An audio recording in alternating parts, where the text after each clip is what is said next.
All right, guys, thanks for joining me on another episode of Off-Axis Builds, another Monday meetup.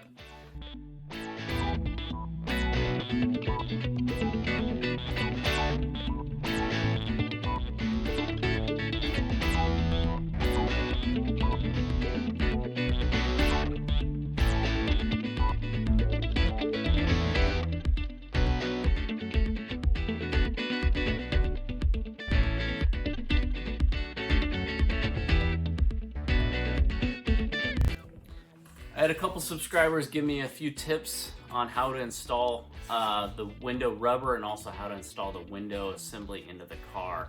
And I wanted to share this with you guys. Jared May brought up a good tip, and it was to use a blow dryer on the rubber or a heat gun to heat up the rubber.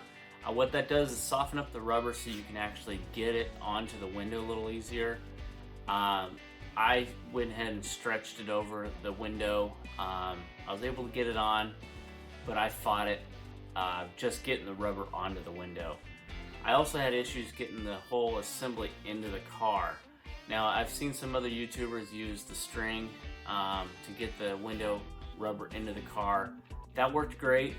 You put the string inside and water. That worked really good.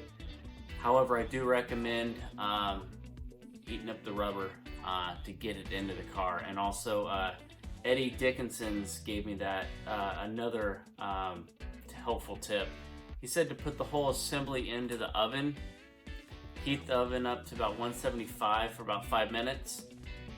That'll get the rubber a little more pliable and able to stretch over the metal flange on the car.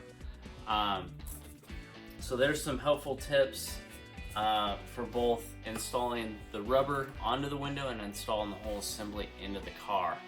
All in all, it wasn't too bad. My son and I put the two windows in. I think it took us about an hour to do both.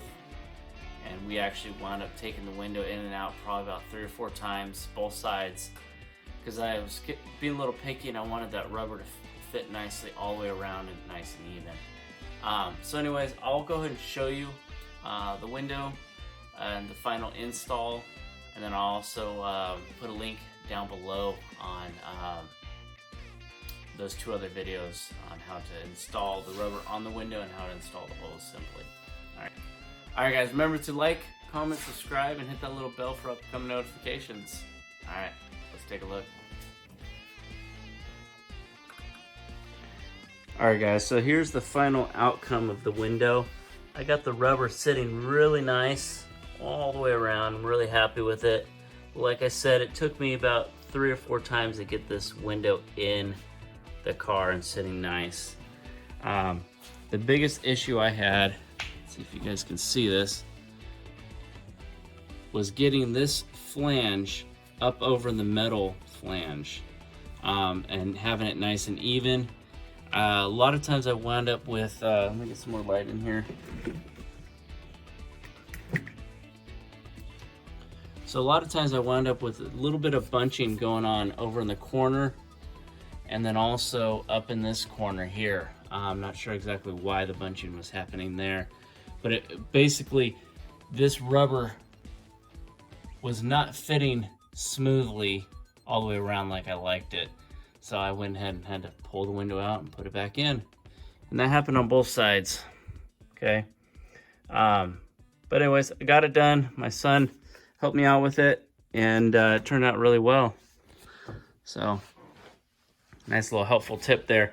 One of the other projects I'm gonna be working on is finishing up the steering. I got to pull this guy out, sand it down, paint it. I had to do a little bit of adjustment. I'll show you that on another video on both sides so I can actually fit the carpet in underneath the sides. Also in that video, I'm going to be showing you how to do the final adjustment on the rack and pinion and all that. Remember to always like, comment, and subscribe. Hit that little bell for upcoming notifications. Alright guys, remember it's always built, not bought. See you on the next one.